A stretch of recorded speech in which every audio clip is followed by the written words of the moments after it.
A very good morning to my dear students of class 12 science. Welcome to biology class. So we will start with the unit Ecology and Environment with the chapter Organisms and Populations, chapter number 13. Clear? So before going to the chapter, what does ecology and environment means? Okay, so before that, what do you mean by ecosystem? Ecosystem means the interactions between the biotic and the abiotic components along with their environment. Okay, so what do you mean by ecology?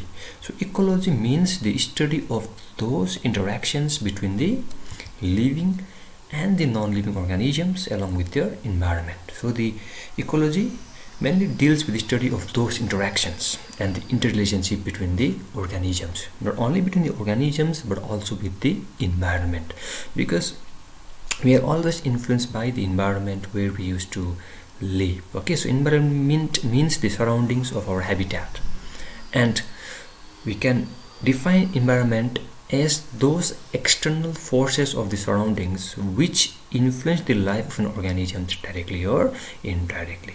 Clear?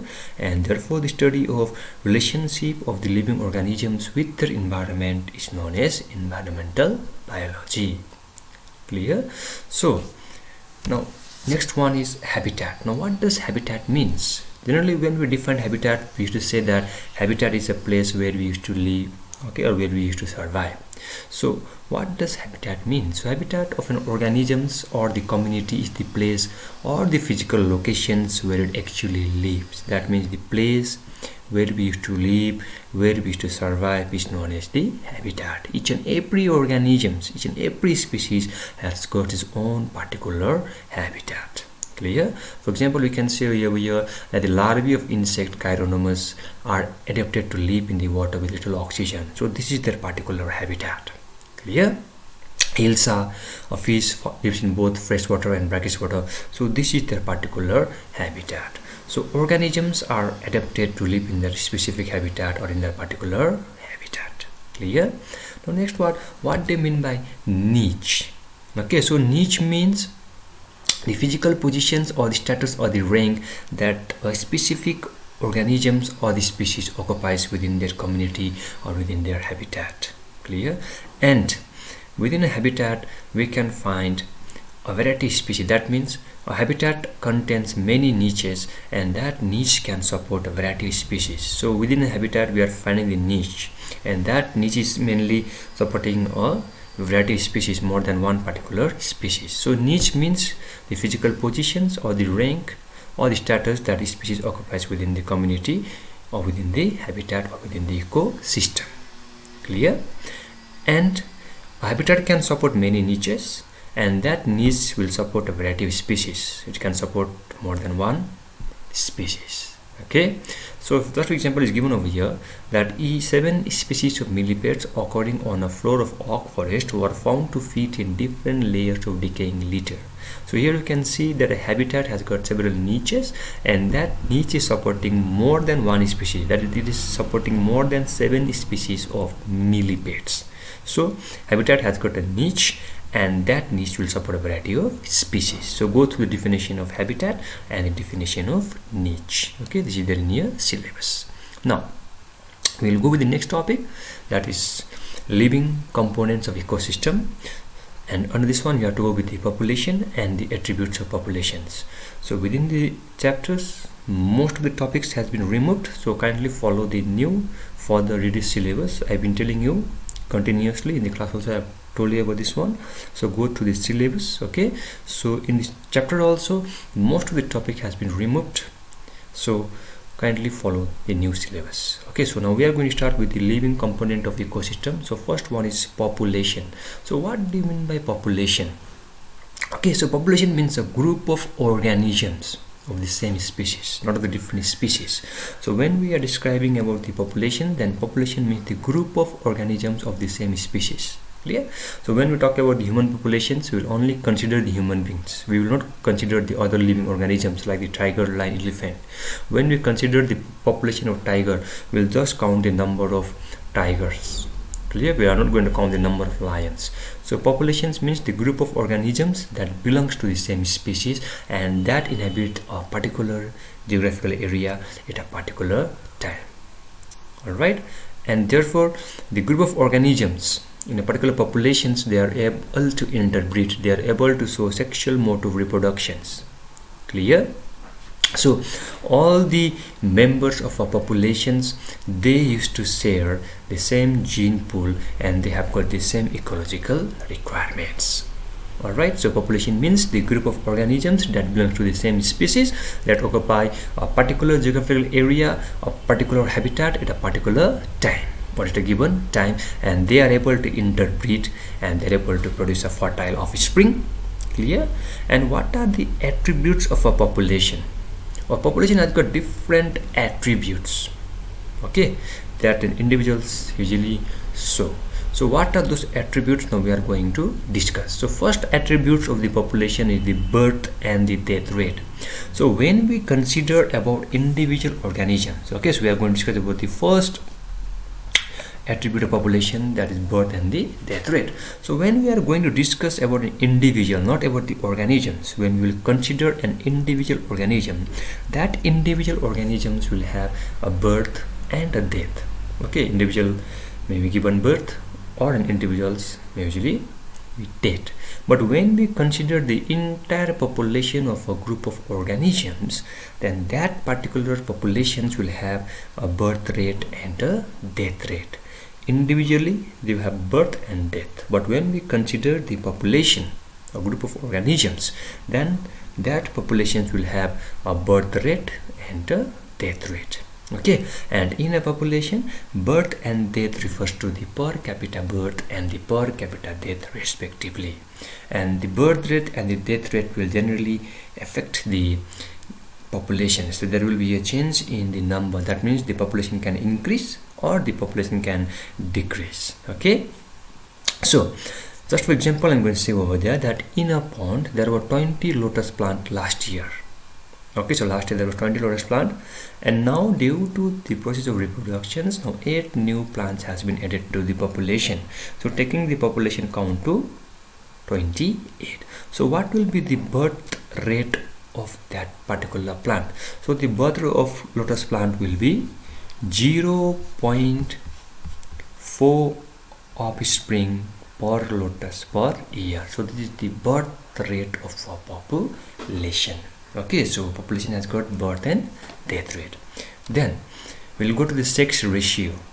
Now sex ratio denotes the number of male and females in a population. The ratio of number of male and females in a population is called the sex ratio. Okay, when we consider the individual, then individuals may be male or a female, but when we consider the population as a whole, then that populations will have a sex ratio of male and female.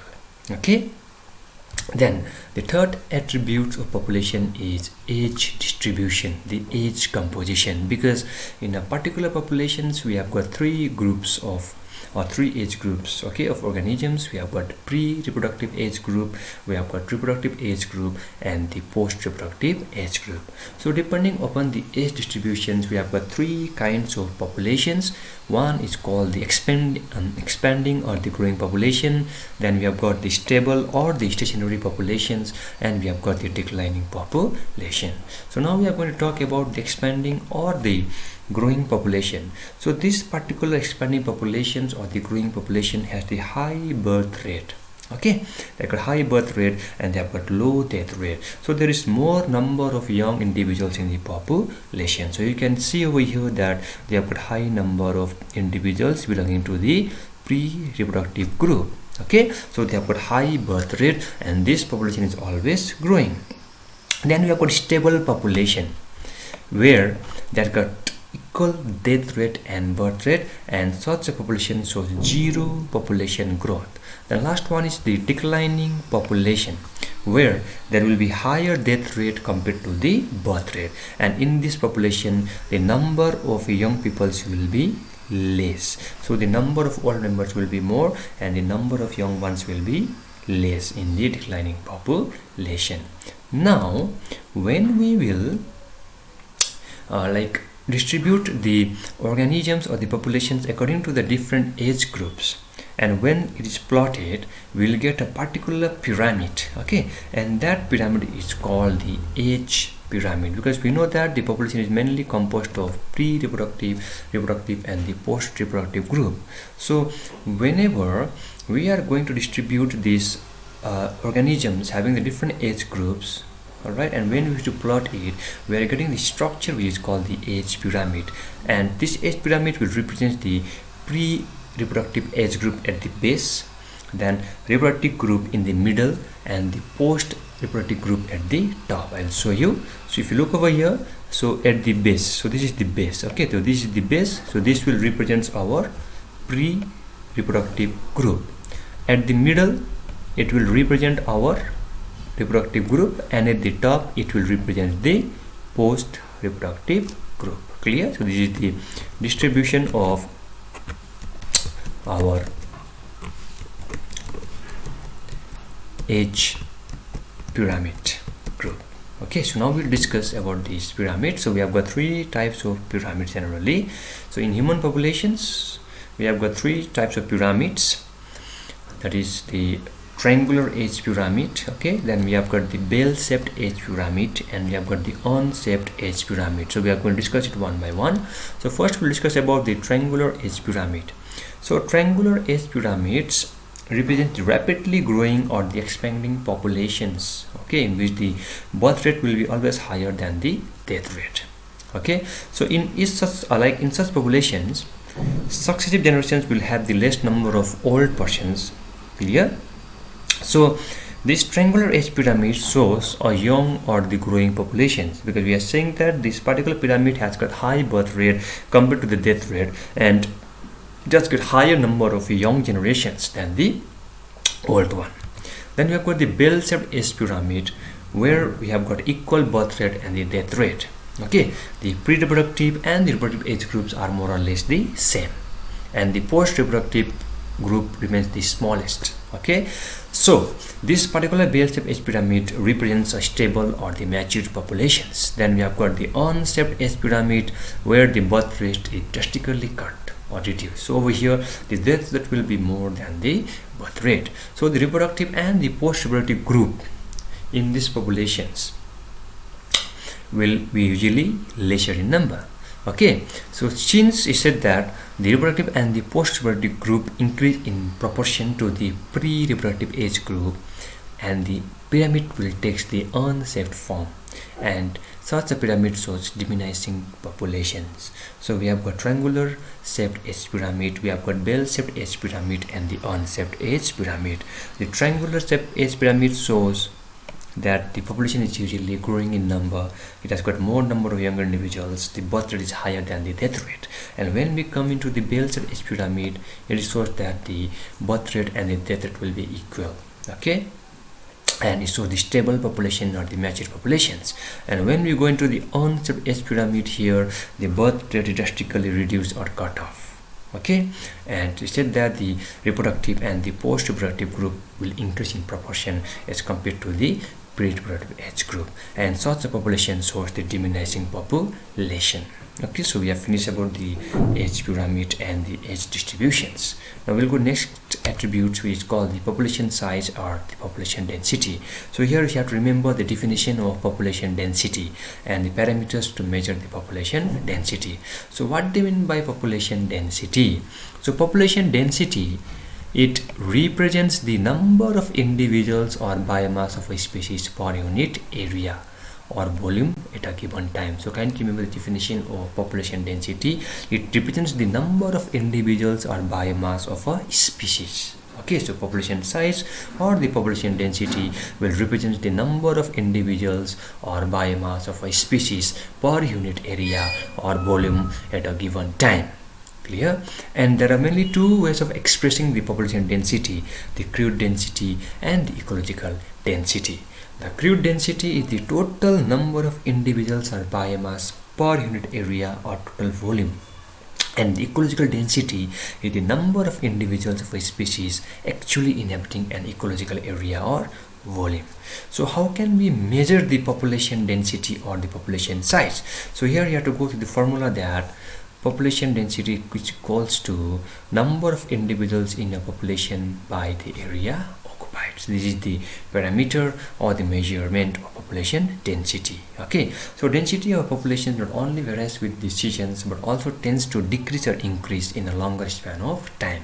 So kindly remember that how can we measure the population density? It's mainly measured by the number of individuals in a populations by the area occupied.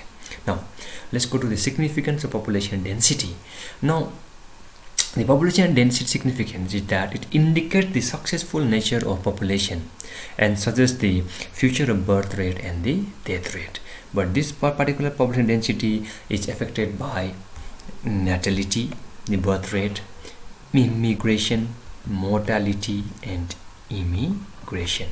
So here if you get this sign, the plus sign, and we'll get the minus sign. What does this means? What does the positive sign and the negative sign indicates in the population density? So when we have got the higher natality and immigration, then the population size or the density will increase. But when there will be more mortality and immigration, then the population size will decrease. These four factors will affect the population density of a particular area. So we'll go through the term one by one. Clear? So first we'll learn about population growth, because the population is usually not static, it will keep on changing.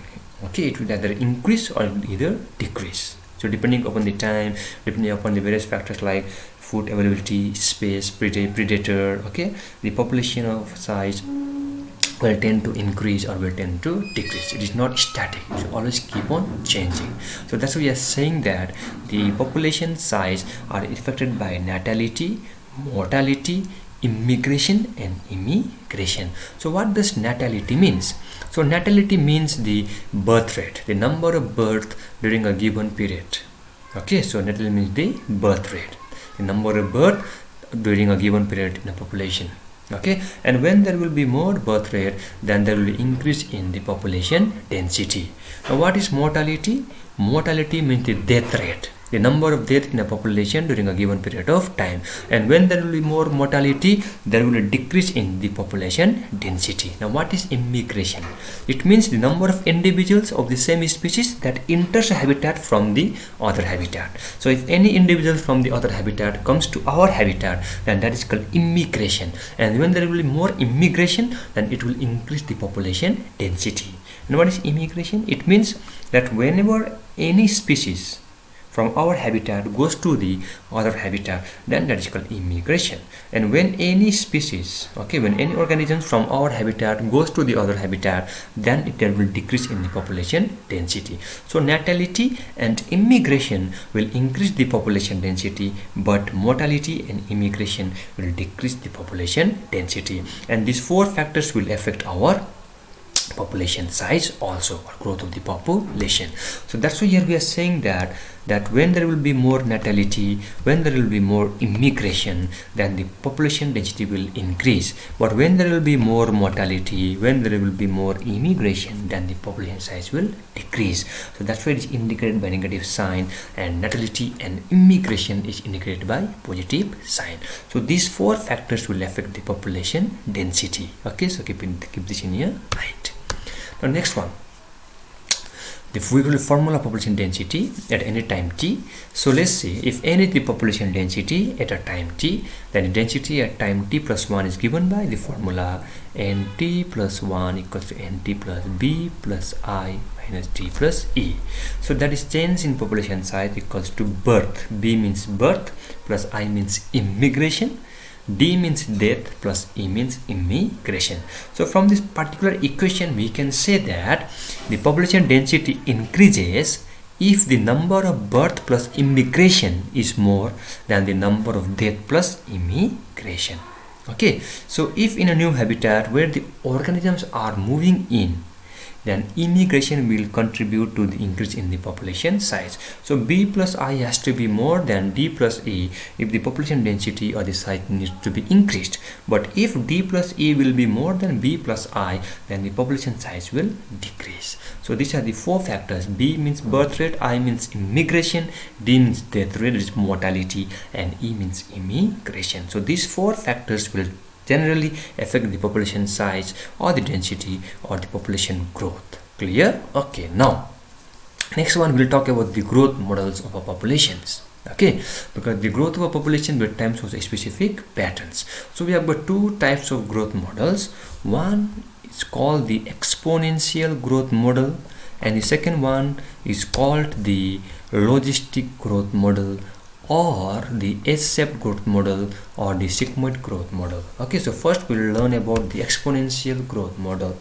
So while developing the theory of natural selection by Charles Darwin, he observed that under optimum condition of food and space, that means when the resources are unlimited in nature, the species has the potential to grow and they have the potential to reproduce at its maximum. It's saying that in exponential growth, the food and the space will be unlimited.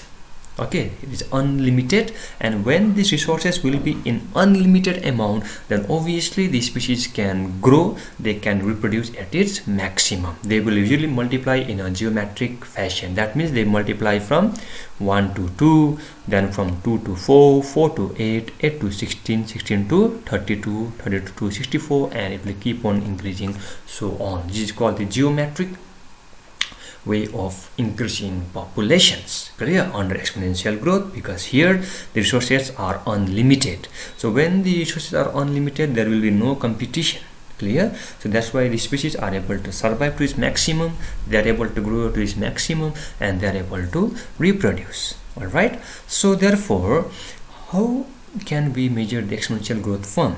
So it's mainly given by an equation called dn by dt equals to Rn. This is the equation for exponential growth form. Can you remember? The equation is dn by dt equals to Rn, where b and d means the birth rate and the death rate. Okay, R is the intrinsic rate of natural resources. Can you remember the equation? Okay, so here you can see that this plot number A, dn by dt equals to Rn, it represents the exponential growth form, where you can see that the population is usually increasing. Why? Because the food and the spaces are unlimited, the population will keep on growing and can reproduce up to its maximum. Alright, and here the most important point here, remember, is R, which is called the intrinsic rate of natural resources. And what does R means? It's an important parameter that helps to assess the impact of biotic or abiotic factor on the population growth. So can you remember the equation of exponential growth form, dn by dt equals to Rn, where R represents the intrinsic rate of natural factor, and that is the parameter which will help us to assess the impact of biotic and the abiotic factor on the population growth. And always in exponential growth form, the resources will be unlimited, clear, and there will be a geometric fashion of increase in the population. Okay, it will increase from 1 to 2, 2 to 4, 4 to 8, 8 to 16, and hence so on. Clear? Then we'll go to the logistic growth form, or the S-shaped or the sigmoid growth form.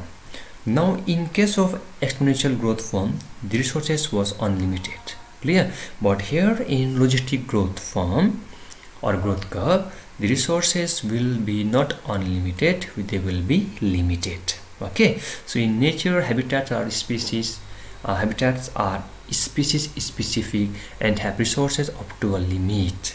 So it says that in logistic growth form, habitat will have a specific species, and therefore the resources will not be unlimited, they are limited in nature. And since the resources are limited, they can support a maximum number of individuals to grow and reproduce, and beyond which no further growth will be possible. So this limit of habitat to sustain or substitute a part of a species is called carrying capacity. So remember, what does carrying capacity means? It means a particular limit up to which the species or particular habitat can sustain or subsist the species, because the resources are not unlimited in nature, they are limited. Okay, so the growth resources in nature are finite and become limited sooner or later. Okay, because it depends on the way we are using the resources. If we will keep on continuously using the resources, then obviously it will decrease. So this will lead to the competition among the species. Obviously, when there will be a limited number of food and space, then there will be competition between the species. Okay, and those who are fit, they will survive, and it will stabilize the population. And this type of population growth is also called Verhulst-Paul logistic growth model, and it is represented by the equation dn by dt equals to Rn k minus n by k, where n is the population density at time t, R is the intrinsic rate of natural resources, and most importantly k is the carrying capacity. So remember this one. Okay, so look over here. So this is the S-shaped form which you can see over here. Can you see over here? This is the S-shaped form. So this is called the logistic growth model. dn by dt equals to Rn k minus n by k. And in the examinations they will show that between the exponential growth one and logistic growth one, which one is more reliable and which one is more logistic. Okay, which one is more reliable? Obviously, in nature, resources are limited. Okay, they are not unlimited. So obviously the logistic growth form is more reliable than that of the exponential growth one. Clear? So here we have finished about the populations and the attributes of populations, and kindly go to table number 13.15 to learn the difference between natality and mortality. Natality means death rate, birth rate, and mortality means the death rate. Then we have got the table number 13.16, where you will find the difference between immigration and the immigration. So kindly go to this table. So here we have finished about the definition of ecology, definition of environment, habitat, niche, and we have learned about the population and the population attributes. Clear? So this much for today's class. We will continue with the same chapter in the next class. Thank you, and see you in next class.